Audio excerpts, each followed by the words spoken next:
hi hello सानाम को जोहार नवा जावरा ᱧᱟᱯᱟᱢ ऑफिशियल रे सानाम को गे सागुन दाराम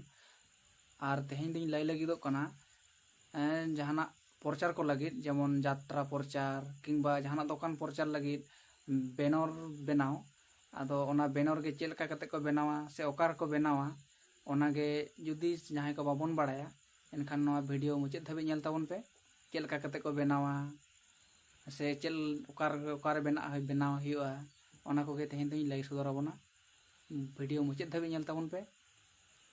सानाम खन माड़ांग ते नोटे दुरीपा फ्लेक्स फ्रंट सेटर कते ले मेताय कना आले यात्रा बखरा बैनर ले बनावा आदो बनाव कते लेम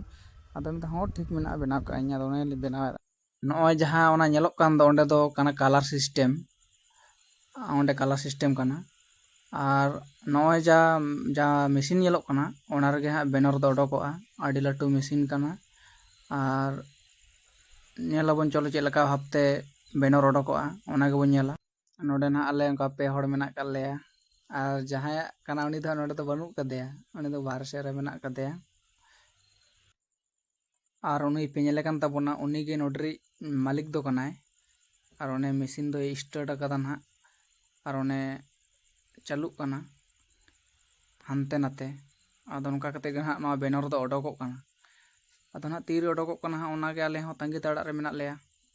तीरे ओडोक सातोआ तीरे रेडीआ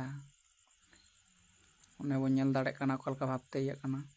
नॉय लगन बांग सातोक कान ते ना आले दो बाजार सेन दाणा ले ओडोकना बाजार दाणान ले चलाक कना नितो दो जहां को जुदी बैनर ना दरकारक खान नोडे बन जोगाजोग दाड़ेआ बलरामपुर बस स्टैंड सुर रे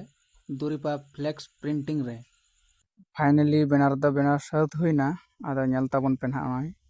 मा तबे सानाम कोठिन गे नेवता ताहेना 29/1/2026 बृहस्पतिवार हिलो गोकुलनगर क्लब छाटकारे उदु उदेलाय आदिम आवार जारपा ओपेरा